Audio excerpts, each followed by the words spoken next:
Welcome back to this week's podcast of Pause Menu Podcast. I'm your host, D2020, and I'm joined by my other host, Alibraha, or Rap, as I'm gonna call him for pretty much the rest of this, what's it called, session. Yep. But What's up, guys? this is week number 5, I believe, or officially week number 5, because this is technically week 6. But you know what happened with that Yeah, one we don't talk episode. about that. Okay. Something I'm realizing just right now. The current bait scenario quest on the game that we're using is Final Fantasy 14 for this week, right? But this thing is an MMORPG, which practically means there is no paused menu. The closest thing that I can do to that is go to like the system and click on, I don't know, system configuration and whatnot. But even then, I could still like move my character around if I wanted to. So there's no true pause button. The only problem with this week's session is that the main scenario quest is not blocking, but like it's kind of making it hard to see our usernames on top over here. But it shouldn't be too big of a problem, just kind of just uh kind of just a little hiccup right there. But I think we should be fine Yeah. otherwise. Another thing I want to address is my mic volume okay? Because I know last podcast it was I had to edit some of my voices because it was a little loud. Yeah, I mean from my end it's fine basically. Okay, that should be okay.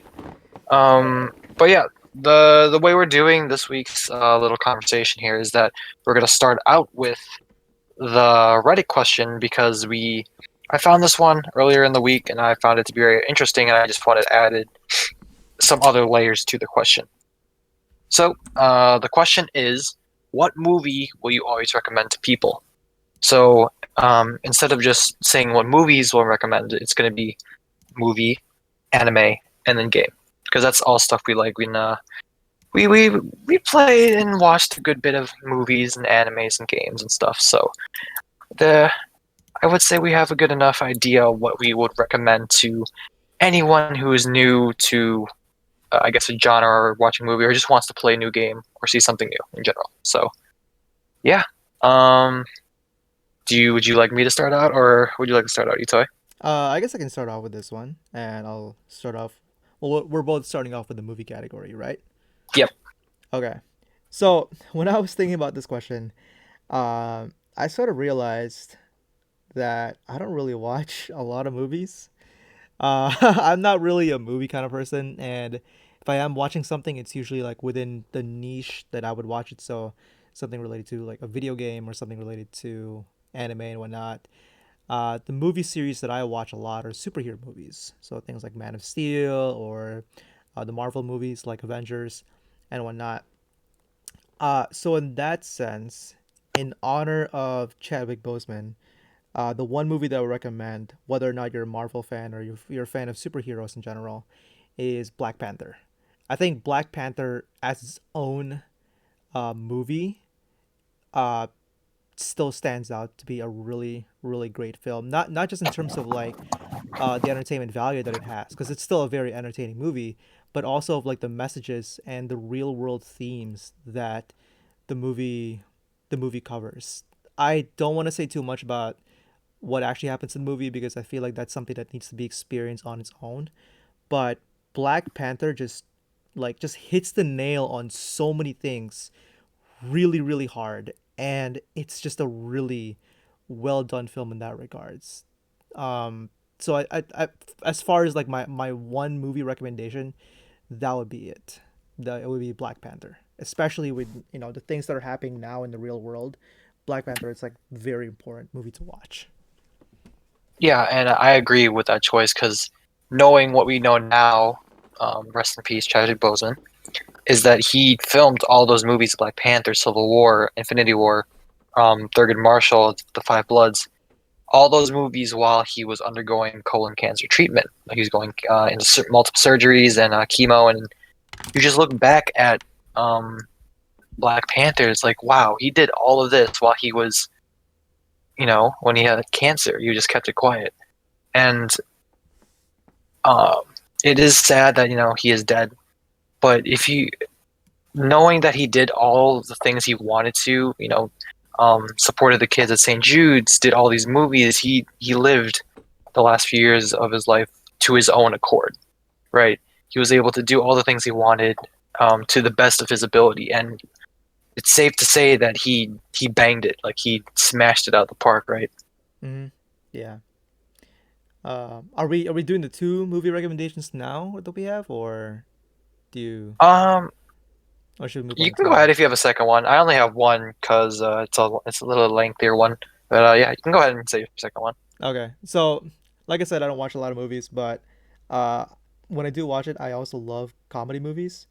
So I would recommend the 21 and 22 Jump Street series as kind of the movie that I would recommend to people, especially 22 Jump Street because I believe that that has one of the funniest, if not like the funniest scene uh, in all the comedy movies that I've ever seen. Uh, and I think if you've seen the movie, you would know which scene this is. But basically, the premise of these two movies is that you have these two undercover cops, and they're not very good at what they do.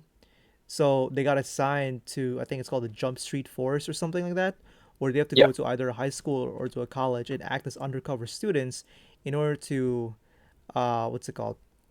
In order to uh, bust a drug cartel or something, or like like an undercover drug that's being passed around the school. And since they're not very good, the way that they would handle things is very, very, very funny. It's very comedic. So Fubar. yeah, For which one you seen you talking about? For one from the first or second one? the second. Oh my God, I love that. Yeah. Do you If we're know thinking about the same thing, do you know it's which scene I'm talking about? is it the one with the father and daughter? Yeah. Yeah. Oh That my god. scene. Oh my God, if you guys haven't watched it, we won't spoil it because people who wants to experience it, even though it's been out for long, but it's hilarious. It's absolutely funny. Ice Cube just kills the scene with his facial expressions, with his voice. Oh my goodness, it's hilarious. Dude, when Whew. Ice Cube walked out of that hall and like saw what's his name? The Doug, actor? The Doug, Doug? Yeah, Doug. I was like, "Oh, this cannot be happening right now." And how's then school, Doug? the fuck? The fuck? How do you know this person? Oh my God, it's so you guys gotta watch it if you haven't watched it or seen it already. Oh, Yeah, it's absolutely amazing. it's hilarious. Um, Uh, what about you? What movie would you absolutely recommend to people? I watched this movie around the time it came out. When did it come out?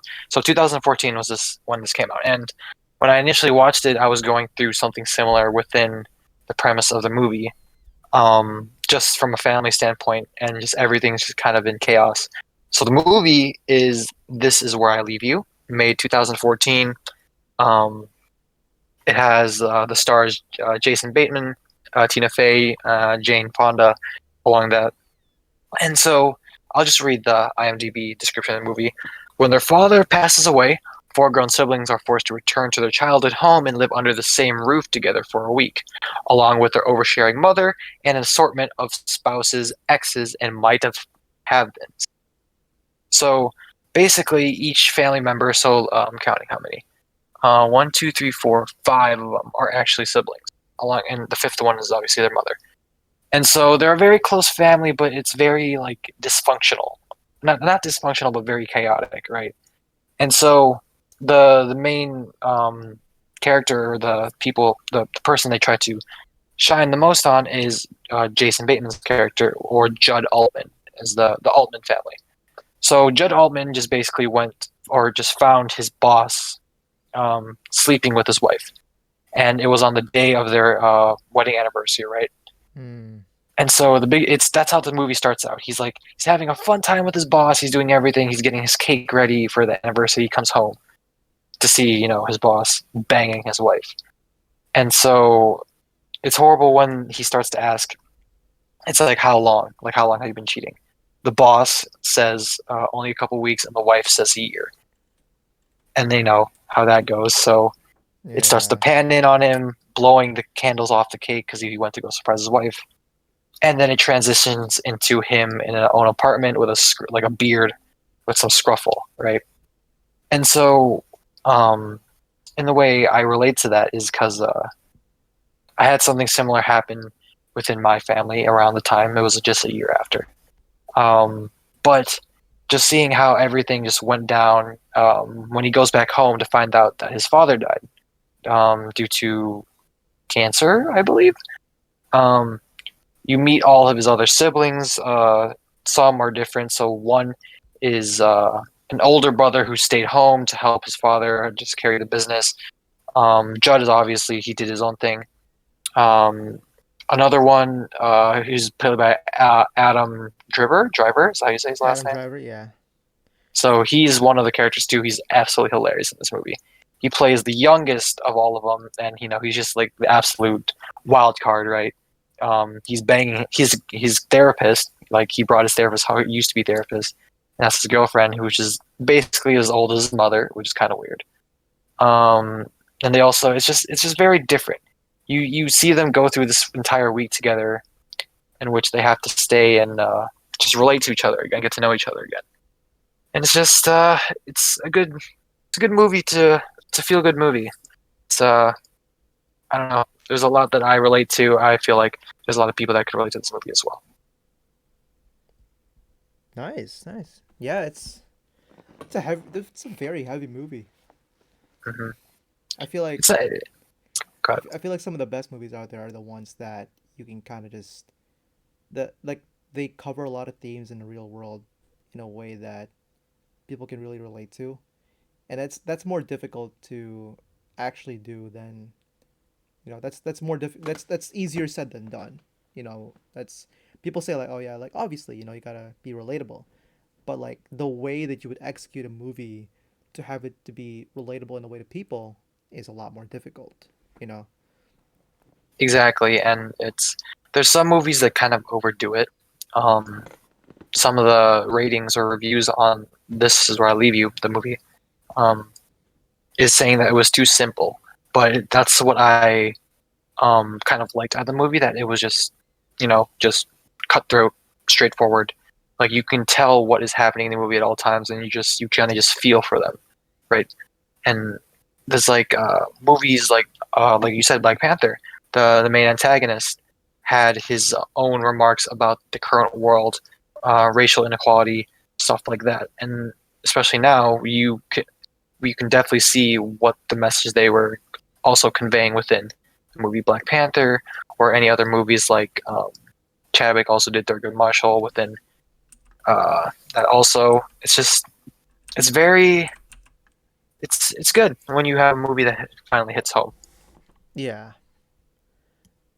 So that being said, I say we move on to the anime list, which is things that both of us have definitely watched more of.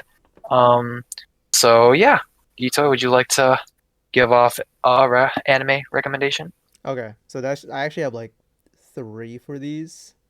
Um, just because Let it rip. I couldn't think of like I can think of like just one anime that everyone would like. So I just kind of went by with what I like, right? Of So the course. first one actually falls into a movie, and that is Your Name. Mm, Yeah, I, Your I actually Name. had that. Yeah, that's one of your things. Yeah, it was one Okay, of my three. okay. So yeah, Your Name, for those of you who have not watched it, the premise is you have these two people that for some reason, some very strange reason, switch bodies sometimes whenever they wake up, right? So this guy wakes up in this girl's body, and the girl wakes up in the guy's body, and so they both get a chance to live out each other's life. And eventually they kind of notice that, like it's the same person every single time. So they start, putting messages and whatnot, like, hey, like, who are you? Why are you doing this? Or what's going on? And I think eventually they also start fixing each other's lives as well. I'm not gonna go too much into the movie really, but the one thing that I want to take away from it is that at one point of the movie they had basically attempted to get to know each other and to meet each other, and that's where like the interesting parts of the movie kind of comes in. So I'm not gonna spoil what happens, but I think Your Name Your Name is one of my anime recommendations, because one, it's something that I think anyone can get into. Because the problem with a long series like My Hero or even something like Naruto, right, is that there's a lot of episodes. There's a lot of material that you need to cover. Some people say go read the manga and whatnot. So there's a lot of time investment that you would need in order to actually get into the series, right? Even it's something as simple as like a 12 or 24 episode anime. There's a lot. This one's just a 1 hour movie that has a start to end and that anyone can really get into. It has a satisfying start, and it has a good start, and it has a satisfying conclusion. Or at least personally, I think it had a satisfying conclusion, right? So it's also very uh, artistically well made. Like there's what's it called? The movie itself is very, very beautiful. Not a lot of anime can pull off animations like this really, really well. And Makoto Shinkai is actually really good at making stuff like this. So if you guys have the chance, though, I will say that you should check out Makoto Shinkai's other works, just because he's really good when it comes to the animations and whatnot. So there's actually one that I would recommend. It's a commercial for like cram school or something. I don't know the name, but it's very well made done, or it's done very well. Yeah. And So to that's elaborate further on your name, uh, it's I had that on my list as well, just because of like it's like a weird relatable type thing, but it's weird enough to the point it's like, wow, why can't this happen to me, right? Um, so just to uh, explain the beginning, you'll see why it's relatable in a sec, toy. okay. But just to elaborate on the beginning, just to try and people get more hooked in. So obviously, he said that these two, it's a boy and a girl. It's the romance, right? It's defined as a romance. Yeah. I mean, I wasn't gonna say that just because, like, just to keep that side of the. Oh, okay. Yeah, but I mean that's fine. I feel like if when I say boy and girl, there's always that little implication that it's gonna be romance. Yeah. Well, there you go. It's a romance. Yeah, it's a romance Um, anime. but it's the weird part of the anime is that they're connected through some weird thing. It's defined as a family thing on the girl side, which you guys will see if you watch the movie. But in the part where it's relatable is where you kind of live in. So they live very different lives, right? Mm-hmm. As much as I'll elaborate, one is city, one's rural, or farmland, right? Yeah. And so what's relatable is for me is that they got to live each other's lives that are extremely different. One's in the city, one's in the farmland. And so I live in the suburbs, right? Nothing too big, nothing too extravagant that happens. But then when you switch bodies with someone that's like who lives in the city, so everything's so busy, right? And you're in like I don't know how to explain it. You're in that moment. Like you feel like you should be doing something. It's just a change of pace to what you're used to, right? Mm-hmm. And vice versa for the other protagonist. Um, he lives a more slower life, a more simple life, which in a smaller village, and where he can just relax and kind of be different from his normal self, right? He doesn't have to live in the his embarrassment uh, of his city life. Does that make sense? Yeah. Why it's so relatable?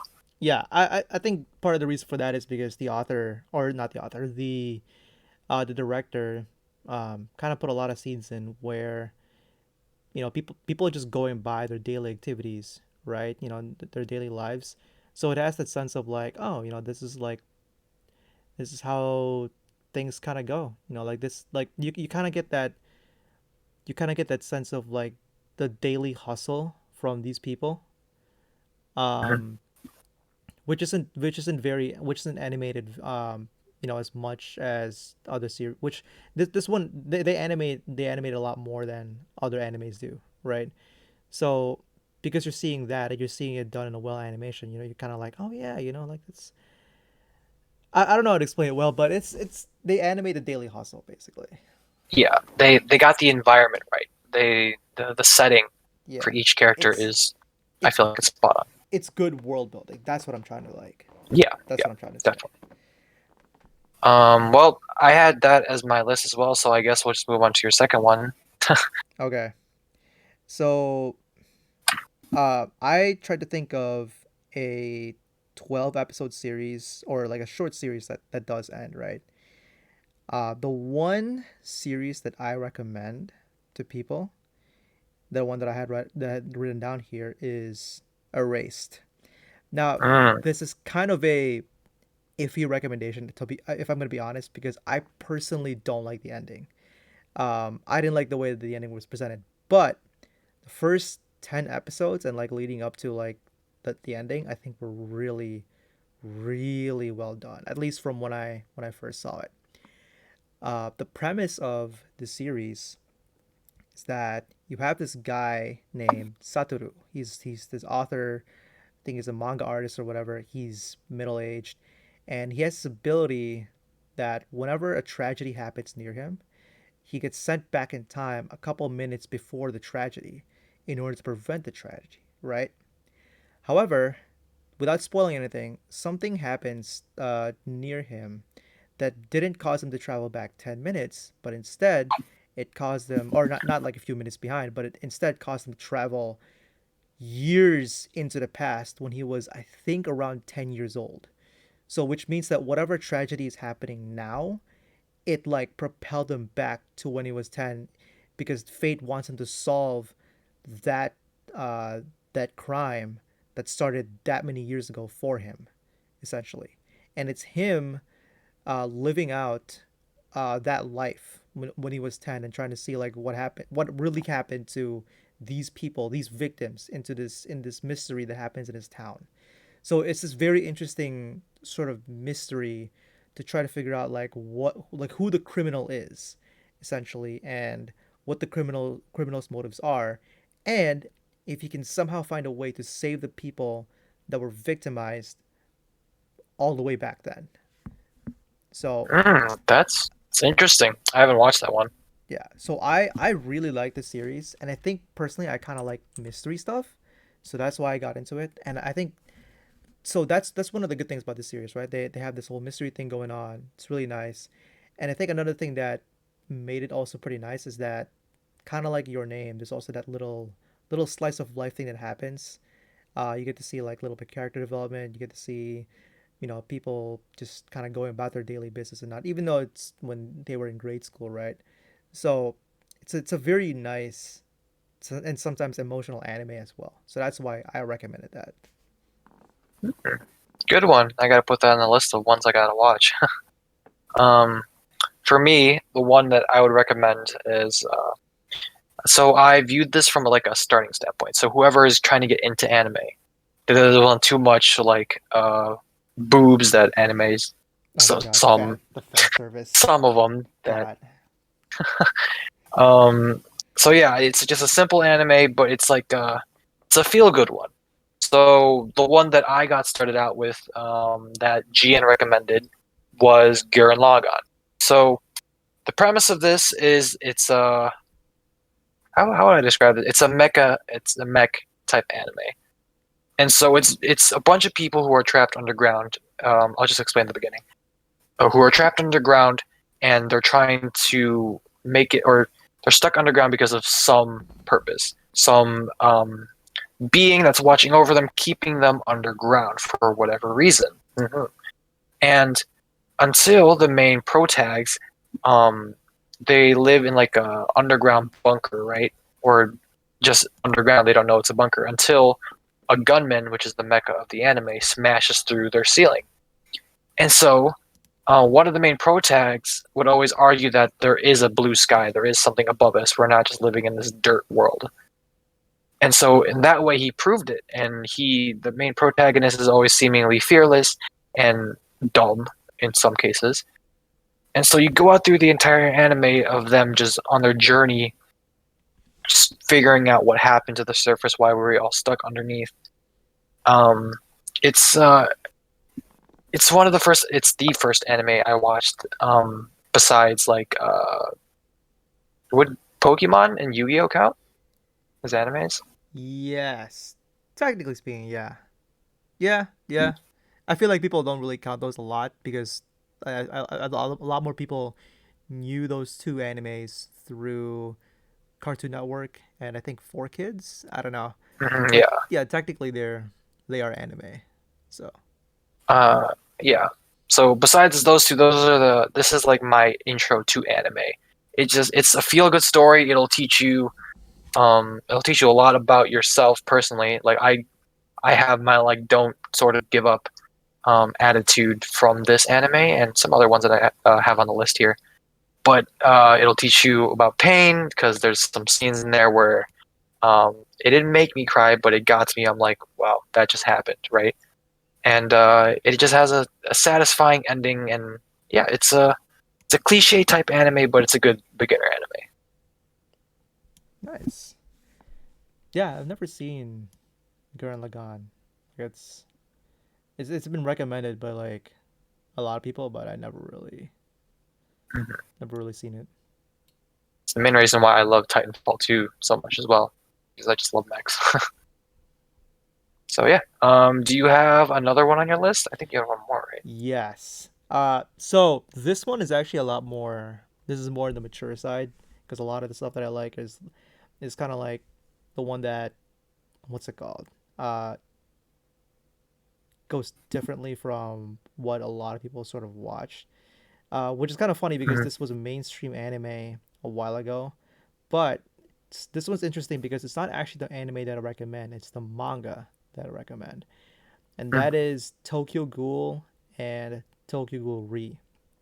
So premise of this series is that the world is filled with humans and these things called ghouls. Ghouls are basically people that look like, or they're basically people, but the main difference is that they can't eat regular food. They can only eat other people.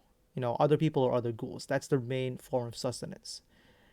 And they also have like sort of like appendages, like hidden appendages that allows them to sort of seek their quote unquote prey better if they really wanted to.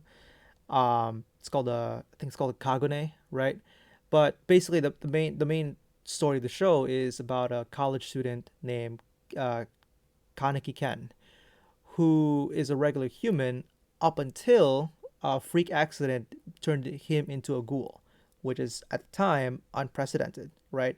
So now Kaneki has to live his life going from living as a human to living as a ghoul, essentially, or I guess in this case a half ghoul because he used to be a human, right? So it's that sort of adjustment into going from eating burgers to eating other people or and like what other necessities you need to make. And the series goes a lot deeper than that. Like there's a lot of things that happen in the series, but I think it's it's a really well done um, sign in. I think that's the category of what it's called. It's a really well done sign in, right? Because there's a lot of things they cover. They cover, what it means to be a ghoul, what it means to be a human living with ghouls. Um, like what are some of the like messed up things that happen underneath society that because of this world that they live in essentially, right? And what have people done to break out of that, to try to break out of that, or to either that or to gain control of power, and how do people sort of like live their lives, with the things that are going on around them. It's a very good series in my opinion, and um, there's a lot of very interesting characters, a lot of very good moments. But I will say though that it is very, very messed up at times, like in terms of like what happens. So it's more in the mature side of things. That's something that our viewers looking for. But I will highly recommend it. Unfortunately, I do think that the ending is kind of like it could have been a lot better, but I still recommend the rest of the series. This is more so though for like a seasoned anime veteran. I think you can try to get into it if you are, someone who's just getting into anime, but I think it's still a very good series to get into. Hmm. Yeah, I've heard good things about Tokyo Ghoul. I personally haven't watched it, but yeah, it sounds interesting. Like the concept is very interesting. Yeah. So kind of just going off of that though, I will say if you're gonna watch the anime, only watch season one, and even then, once you watch season one, I would say go back to chapter one of the manga because the anime itself isn't really that great, except for season one. But the what's it called? The manga though is like straight up 9 out of 10. It's almost a masterpiece for me personally. Cool. Mm-hmm. That's dope. I probably would read the manga since just for context is I used to watch a lot of anime when I was younger, like when I was first introduced. It's just because I had a lot of time, but as I came to high school, my free time got less and less because I would just be watching videos of school or other stuff. So yeah, reading definitely does make time fly if I have free time, so I'll definitely keep that in mind as well. Um, my last recommendation again, it's uh it's only the ones that I could remember or that resonate with me. Um, so I'll just kind of I was gonna say fairy tale, but I was just gonna group these together as just one, just a fairy tale, One Piece, or Dragon Ball. Now I know those ones are longer, like those ones are extremely long, especially One Piece, and it does take a while for you to catch up. But I do promise is that once you watch a couple episodes of either fairy tale, One Piece, or Dragon Ball, um, you'll love it. Personally, I love it. It's taught me a lot of things through growing up. This is what I grew up with. Um, Dragon Ball, the Dragon Ball Super was a meh. I know the manga was way better, so I would definitely just read the manga instead of for Dragon Ball. But the thing about shonens is that they teach you a lot about value or just morals in general. What I take away from Dragon Ball is that you can always push yourself to be better. Obviously, in the anime, it's more physical than sometimes mental, but if you just view it as you can always improve upon yourself, you might reach this plateau, you might reach this ceiling, but you can always bust through it and become a better version of yourself at all times, right? You can always. Dragon Ball is one of the big reasons why I lift too. Um, just working on my body because the physiques they have are insane, and just their training is mental. Um, what One Piece has taught me is that always follow your dreams no matter what. Of course, there's debate where it's easier for some people who live in America or other than that, but always follow your dreams or always do what you want to the best of your ability and always commit 100% because it always rewards you in the end. Um, it's stuff like that. And then with Fairy Tale is the one that I would just mainly recommend because it's very simple. It teaches you. It's a world about magic, so it's appealing to me because it's magic, and it goes further in depth about guilds, right? And they kind of center the entire world around guilds and family.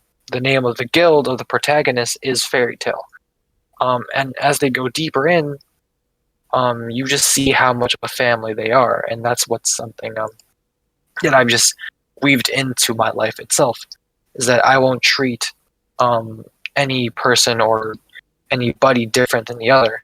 I don't really necessarily look as family as blood, as though yeah, biologically they may be your family, but I base relationships and the title of family on the bonds or the experiences we share. Like my brother, my younger brother, he's basically my best friend. He probably knows me the best out of anyone here, or that I'm acquainted with. Gian and Itoy, and some just names a few names, Sean. They've known me since I was young, and they're basically all my younger brothers. And it's just within the anime itself, the main protagonist or one of the main protags grew up around these other people, and they kind of idolize them in some um, way, shape, or form. And it's just I don't know. As more I grow up and more of I view the world, a lot of my values come from the shonen type animes, and it's kind of cool. Anime, along with movies, can teach you a lot about life or the way you view life, in a sense. So yeah, Yeah, I feel like what's it called? Um, if you're someone who is getting into anime and you've kind of you've watched like one or two series, like short series, right? And you're like, yeah, I wanna get into more. Um, Not that it's mandatory, but I feel like it's highly recommended that you get into at least one of the bigger popular shonens, because that's what encompasses a lot of anime pop culture, right? You can't go like 10 feet in any convention, or you can't go like 5 minutes into a conversation with someone about anime without someone mentioning you know some of the bigger animes like Naruto, One Piece, Dragon Ball, Bleach. I guess if I were to give out another recommendation without really going too big into it or too in depth into it, is Full Metal Alchemist Brotherhood is Mm-hmm. another one It's a of good one those. too. But yeah, some of those bigger animes is kind of something that is necessary, not necessary, but it's something that you should watch if you're getting into the hobby of watching anime. Because Definitely. they teach you a lot of the same lessons, but at the same time, there's a reason why. Because they kind of like are the most relatable, the most uh, they hit home the most. You know, so things like never giving up, always choosing the right path, even if it's the hardest path, kind of thing. Working hard and valuing your family and your friends, that kind of stuff. It's very like cookie cutter, like basic simple stuff, but that's something that I think is always going to be. It's always going to be important, and especially if you're a kid, it's always going to be relatable.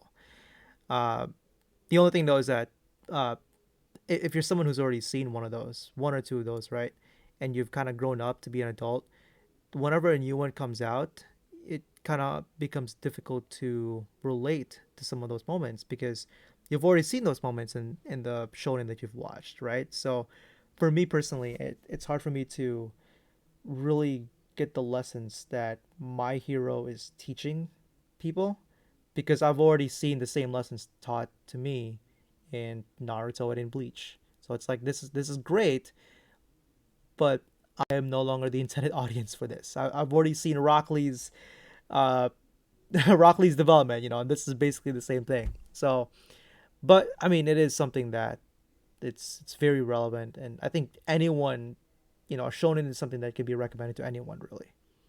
You know. Yeah, and I completely agree. Another reason why, because I'm like way behind on a lot of animes I've been recommended. One of them is like My Hero and stuff like that.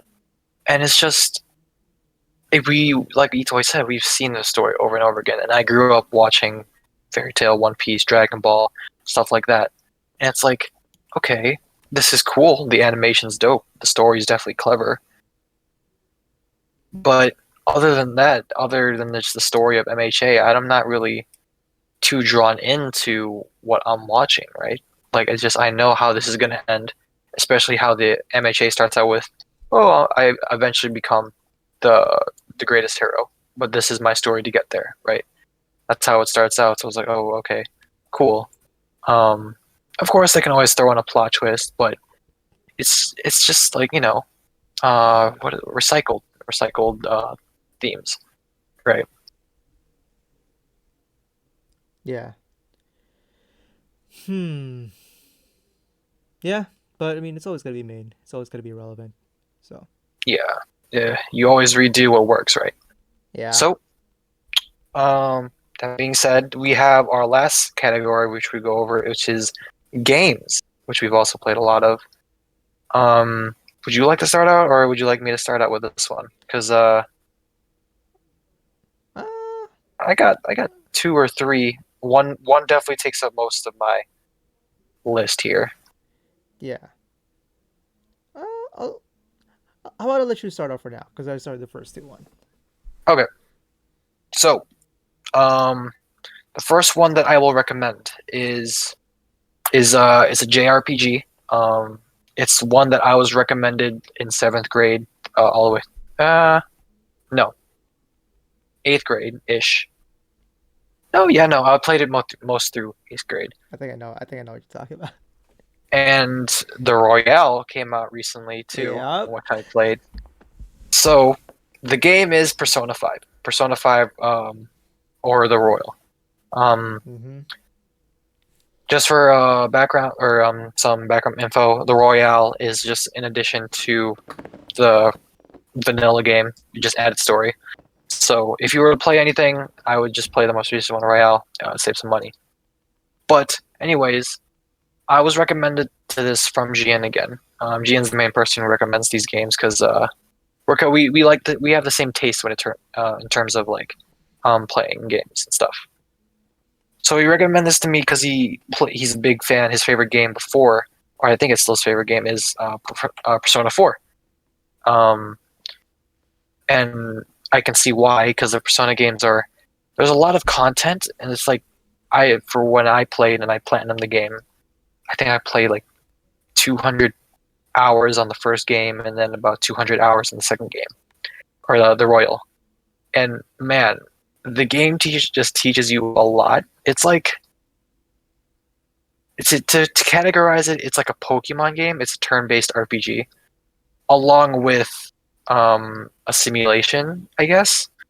Because you're thrown into this world, you're like, oh no, something's happening. This higher being is giving you orders and stuff, and now you're stuck.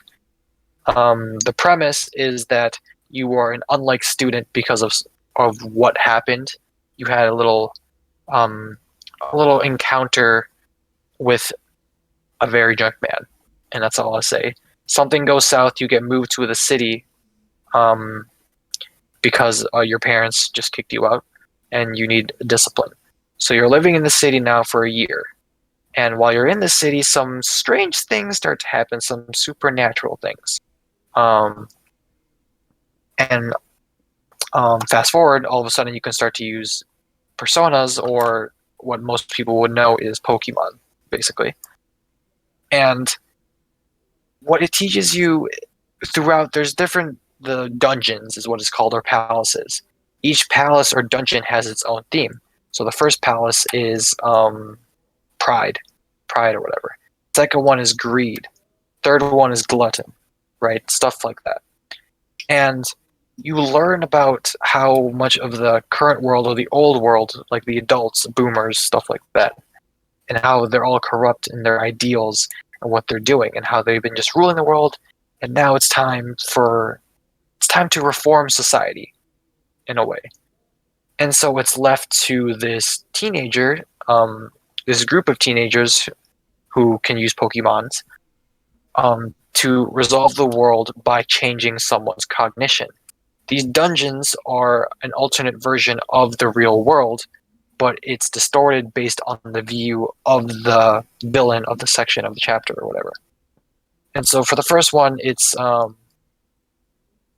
we'll just say it's this person significant to a certain character. It's within the school, because you start out with going to school, learning about the town and stuff, and right, and then all of a sudden you get thrown into this palace, and it's a distorted view of one of the teachers at the school, and so they're viewing the school as a certain way, as in their own. The way the villain views it is a castle. So he views it as his own castle. This is his domain. He cannot be touched here. He is viewed as the king here, right? Until a couple of students who hate him stand up, and it's just uh, the game is like pre or somewhat destiny driven, so everything happens for a reason within the movie, but it's mostly within your hands, right?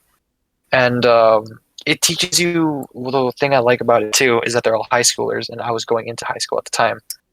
Is they teach you about time management. You have to be wise with your time. You can't go into a dungeon and study at the same time, right? Time slots.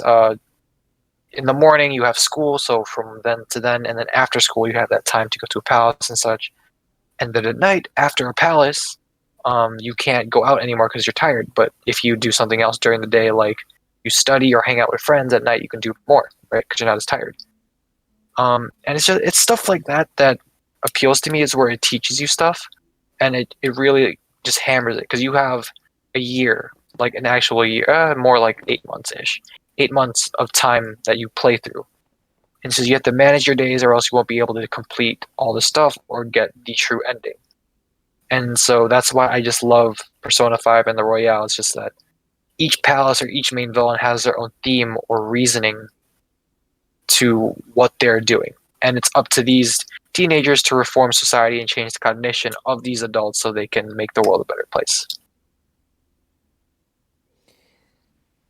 Yeah, I feel like Persona games have like a lot of depth into them in terms of both gameplay and story in a sense. It's a very It's a very long story. It's a very long gameplay section. I think the average amount of people that, or the average amount of hours that people use to complete them, it's like 70-ish hours, right? Like I Mhm. was looking up, like I was about to play Persona 4. I mean, I still plan to, but it's kind of been on hold for a long while. But I think when I was looking it up, it was like a 70-hour journey. So I think like kind of coming back from uh, the anime discussion. If you're playing Persona, I feel like feels like playing a very long, not a very long, but it plays like playing an entire season of an anime, right? Or like yeah, you're playing as the main protagonist and you're going through like each character's arc in a sense, and then defeating the villains and whatnot, right? So it's a very it's like playing through an anime, right? Um, it's turn based, so I don't know if like that's everyone's cup of tea. But then again, a lot of people play Pokemon, so I'm guessing like yeah, it should be a lot of people's cup of tea at this point. But yeah, I mean, I never completed a Persona game, but it is something that I do recommend because of how good it is. A lot of people say that Persona 4 Golden is like probably the best one out of all of them, but right now I think that's the best way that you can get that is through Steam. So if you're a Mhm. console player, the most accessible one that you can get right now is Persona 5 Royal, which I do recommend. Personally speaking, I like Persona 5 Royal's setting a lot more than Persona 4 just because I already live in a suburb. Like I kind of came from like the city lifestyle back in the Philippines and I switched over to the suburbs. So there's a lot of things relatable for me when it comes to Persona 4, but it's not necessarily like the good relatable. We're like, yeah, I live in the suburbs. I don't want to play a game about the suburbs. I want to play the game about the city, man. Like I want to go to Shibuya. I want to go to the I almost said 104 building, but it's not 104. That's for a different game. The 36 is it 306, right? It's or 3. What's the numbers on top of that building? 3 something. Uh, I know it's called differently I'm now, but I'm not sure. 309. I don't know. Anyways, I don't so know. yeah, but It's it's around that, it's yeah. the Shibuya Central. The Shibuya crossing is like what's it called? The what I would wanna what I would wanna go to. Yeah. And Um, one more thing I will just add real quick is I like Persona 5 story a lot, but I do love Persona 4 P4G's story a lot more. And Ito will play and you'll see why, but it's a lot more. It's I can relate to it a lot more. You can take a lot more from P4G. So that's all I got to say for that. So yeah, what is the game that you would recommend? Ito? hmm.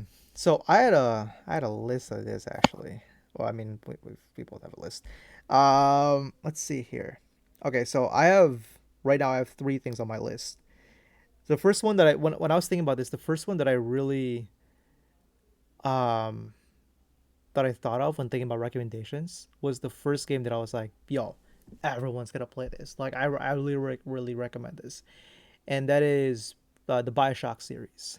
Um, I've never played. Now here's the thing: I've never played the first Bioshock Infinite or the first Bioshock, but I did play the third one, which was Bioshock Infinite, and that game, um, for the most part, can stand on its own without really needing the other two series. Eventually, you will need to get into the other series to, kind of go deeper into the game's lore. But I think just the main story alone is good enough as it is, right?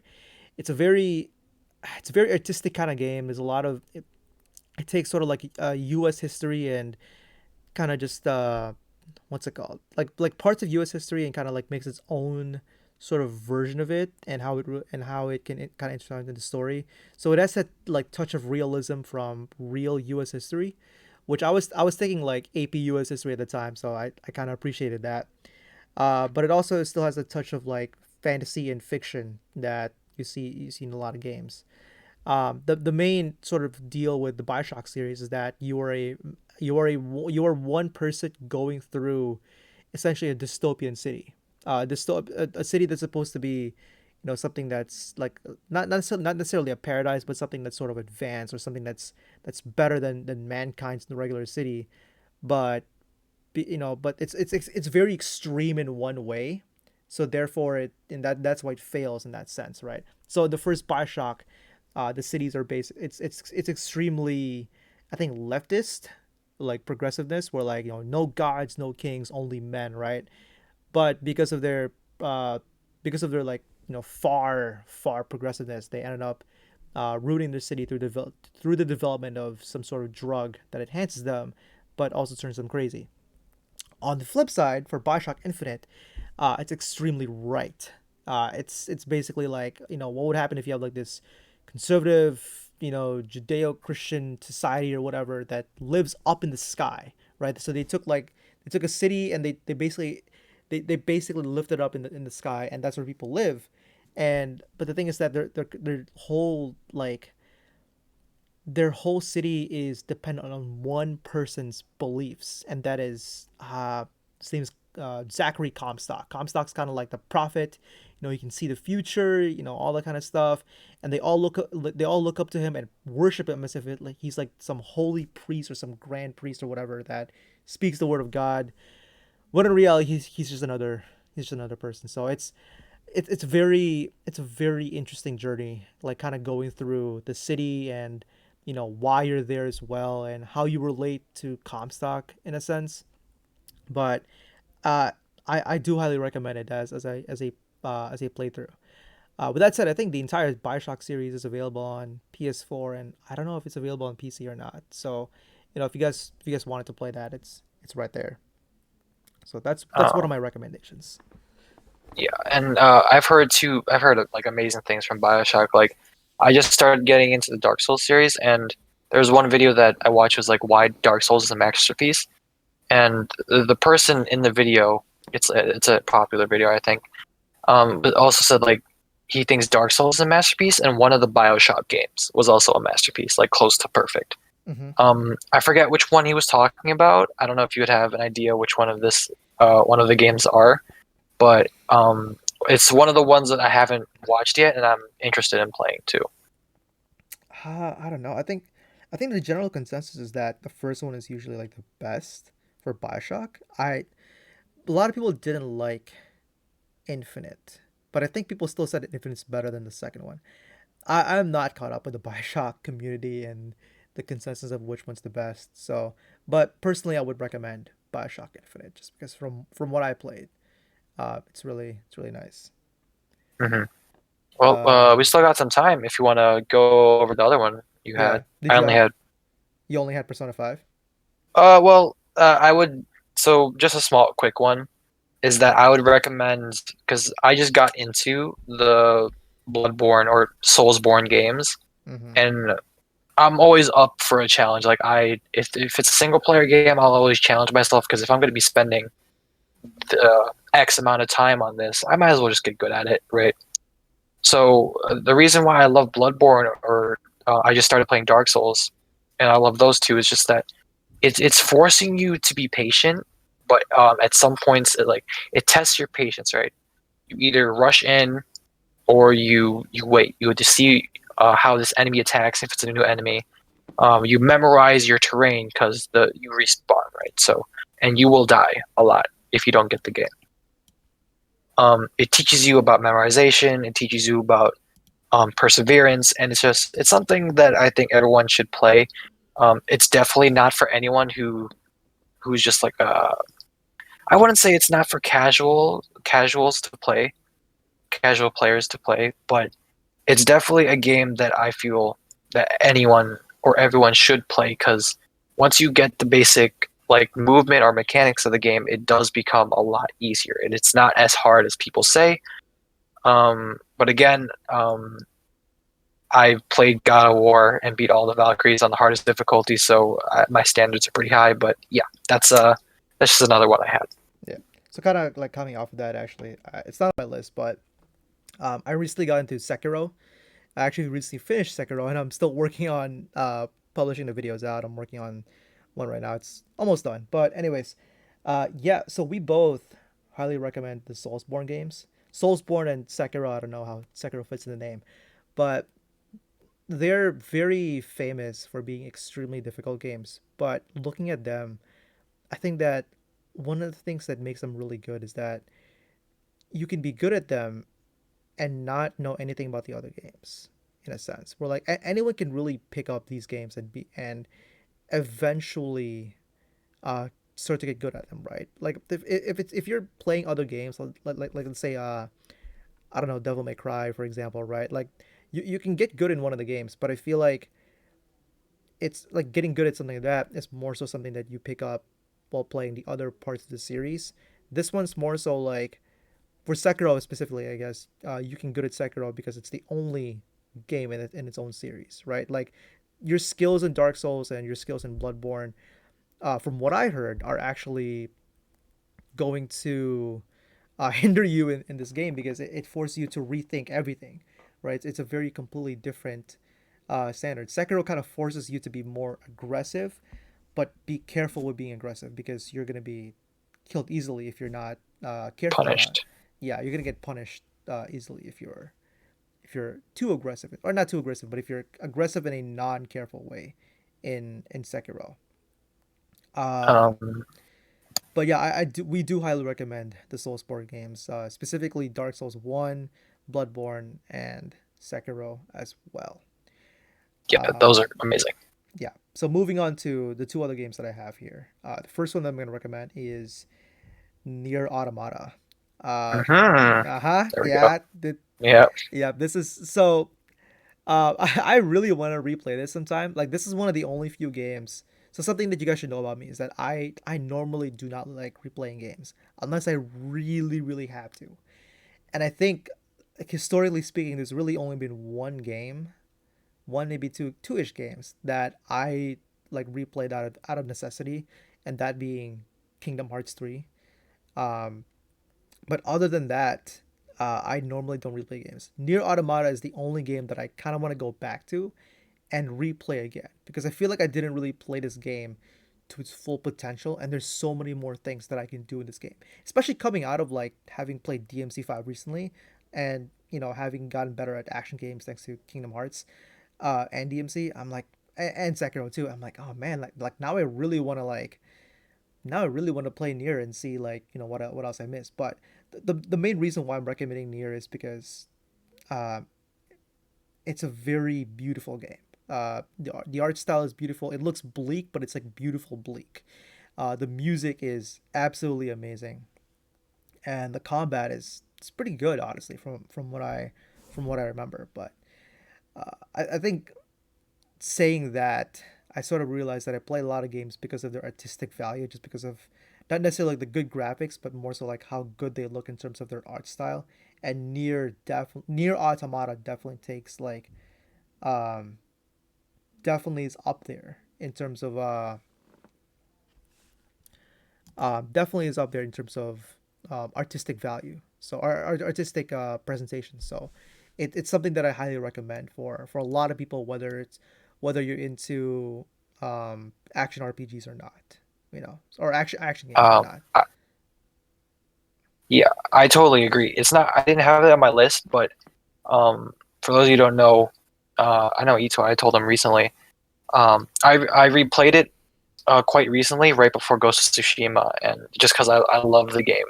It's my second favorite game of all time because of the environment, the music, and just the story. Like the story when it blends in with everything else that's happening, you if you know the characters well enough and you just get into the story, it's one of the most beautiful things you'd probably ever witness. And the way it ends, the canon ending, is just oh. If there was any game to make me cry, it would be this one. I didn't cry, by the way, but I was pretty darn close. It's it's amazing. I oh, highly recommend. We both highly recommend this. It's amazing. Yeah. The last game that I recommend on this list is, I feel like, something that a lot of people should play right now, and that is came out this year. It's the Final Fantasy VII remake. You can get into this without knowing like a single thing about Final Fantasy VII and still enjoy the hell out of it. Uh, Much like other things that we've recommended in this list, there's a touch of realism into it, with evil corporations exploiting the poor, yada yada yada. But there's also a lot of fantasy stuff in it too as well, that makes it really, really, really nice. So Final Fantasy VII Remake, I think, is up there, and it's very fitting because right now I'm in Final Fantasy 14. Playing a Final Fantasy game essentially. So yeah, that's my last game recommendation. I've never actually played any of the. Well, I've that's a lot. I have a Final Fantasy game on PS3, but I've never completed one. Um, Yeah, uh, I just got caught up with so many games. Like, it's always been on my list, and I definitely will play one eventually because I know it's good. So it's definitely been on my list. yeah. If you're Um, so for you, I guess, and for anybody else interested, if you are interested into getting into the Final Fantasy series, the two games that I personally would recommend, um, that's like really accessible right now in terms of like the system that they're available on is well besides Final Fantasy 14, which is an MMO, right? But if you're just looking for a single player experience, the two games that I would recommend is Final Fantasy 7 Remake and Final Fantasy 10. Final Fantasy 10, a lot of people look into is like what many people's first Final Fantasy should be, just because it's the best. It's kind of like the bridging point between the older Final Fantasies of turn-based combat and the newer Final Fantasies of um, more so like cinematic storytelling. They've always been good at cinematic storytelling back then, but this is the first full like CGI like beautiful animations, like essentially whatever Final Fantasy cinematics that you see online, like with FF15 or FF7 and all that kind of stuff. Like FF10 was one of the first, if not the first thing to pull that off. So that's why I highly recommend that because it encompasses everything that Final Fantasy is meant to be, in a sense. And then obviously you have the newer Final Fantasies like 15 and 7, but 7 Remake is like the one that I would recommend the most. I do think, however, that the best Final Fantasy out there is Final Fantasy 6. But because yeah, it's just the best. I don't really have any arguments as to I You're like, can't yeah, yeah. I can't really say why things. I think it's just the characters that make it the best. Hmm. Yeah, Final Fantasy That never makes really sense. had uh they never really had like outstanding stories in my perspective. Like it's something that anyone can tell, but it's the characters that make up the story that I think sort of make the journey worth it. In a sense, it's always going to be about a journey, but it's the characters within that journey that matters in essence. Hmm. Interesting. I'm definitely excited to play one of the Kingdom Hearts games. Whoa, what in the world did I just say? You guys should Final also play. Fantasy. You guys should also play the Kingdom Hearts games, by the way. Yeah, that uh, too. Kingdom Hearts. I was thinking about yeah, Kingdom Hearts. I don't know why. yeah, And yeah, Final Fantasy. Final Fantasy. What am yeah. I? I couldn't recommend people Kingdom Hearts because it's very ah. I feel like if you play Kingdom Hearts 1 and 2 and you end up liking it, you should get into Kingdom Hearts. But but that's the thing. That's the main reason why I can't recommend it. Is that you have to play not the first two games, but Kingdom Hearts 1 and 2 specifically. You kind of have to play those two games, or at the very least Kingdom Hearts 2, and see if that's your cup of tea. If that's not your cup of tea, then don't play Kingdom Hearts. But if that is your cup of tea, then I would say play Kingdom Hearts. So, Hmm. but yeah, Definitely. Um, we are over our time slot.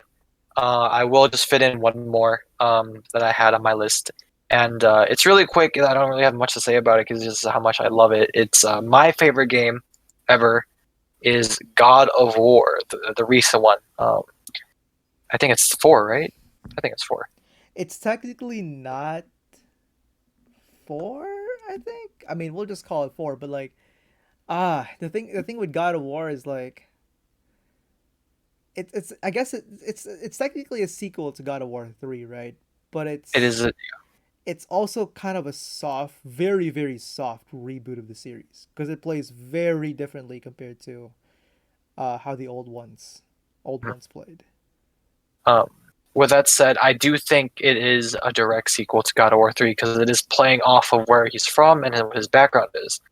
Um, Yeah, and you won't know anything about God of War if you don't know the lore or the story of the first three. Because with my understanding of the series, that it's going to go into a different direction. It's no longer just going to be Kratos, right? But the main reason why I recommend this game is because unlike the Dark Souls games, it's challenging if you play it on higher difficulty at the start. Even so, if you play it on normal, it's still challenging. And it's just there's a lot of stuff you can do. There's a lot of exploring. There's a lot of lore. It goes into depth of the Norse mythology and within what Kratos has done in the past. And you also get this amazing storyline between father and son who haven't normally been close, but as they progress through their journey, they become closer and closer. And then you can tell towards the end of the game, their combat and the way they just bounce off one each other, or one of grammar, bounce off each other is just amazing, and just it's so great. There's not really much I can say because it's just I love it. I honestly think it's a masterpiece in my eyes for what a game should be. So yeah. You have any last thoughts on our list, on our recommendations before I end this off? Hmm. I was trying to think of like a multiplayer game to recommend, but at the same time, I feel like multiplayer games are popular in a sense where everyone usually knows, what multiplayer games are going on. So there's really not many reasons for me to recommend. Like I'm not gonna Yeah, be here like, oh, you guys should play Valorant or you guys should play Fortnite. Like everybody knows those games. No, they're not gonna. I guess, multiplayer is very yeah. subjective to what you like, I I guess. guess if anything else, if you're into first person shooters, check out, and if you like Apex Legends, you should check out Titanfall 2 Hmm. because you're gonna get Yes, that thing very dirt cheap practically every single month. So yeah, I mean, and it's a really good game. other than that, like I don't really have any other recommendations that I can think of. So I guess we'll move on to the final segment, which is kind of just talking about sort of a big update for us, in a sense, that we Yeah, completed last night. So we took in the suggestions that some people had, the people said on the comments, and they said that we should get more into like branding stuff. So right now we just created an Instagram and a Twitter. We don't really know what we're gonna post on Instagram yet, but for the Twitter, we're just gonna like kind of post our updates on that one and uh, you know, basically like expand our reach for this podcast. So the links will be in the description if you guys want to check out our Twitter and our Instagram. But it's basically gonna be paused underscore MP for both accounts. So that's kind of like the biggest thing that we've had so far. And we have our own logo and we have our own channel banner. channel banner is just there temporarily for now until we figure out what we're gonna do for that. But Yeah, it's pretty good, all things considered. For now, the logo we came up with, yeah, we came with all of this like yesterday. So yeah, it, basically, it's amazing how much we just got done. yeah. But well, our thought process through making these accounts is that we're going to try and promote our podcast more. Just be more engaging with like other communities and just commenting so that we can possibly gain more exposure off this. Just get our content out there. That's mainly the main reason that I thought of, um, that we can do. Along with, of course, we can share it with our friends too. That's amazing, cool too. Mm-hmm. Um, and yeah, that's really all we had to update. The links to our Twitter and Instagram will be in the description down below. So Yeah. All right. I think that's I gonna be think it for it's us. time to To unpause. unpause the Well, game, right? well, hold up. Quote unquote, unpause the game. I just didn't give Yeah. up. I just didn't give up on the game. Um, yeah. So you're gonna see on stream, but there's actually, or in the video, but there was actually like a couple of people that were like, I'm chilling in this plaza, and there's a couple of people that just came up to me and just started dancing behind me. I'm like, who are you guys? So you're gonna see how like there's a buildup of people in the video later. Mhm. But Oh yeah. yeah, so that's basically our stream for or our podcast today. Thank you so much, guys, for watching. Please subscribe if you guys want more content, and we'll see you guys next week. Peace out. Peace.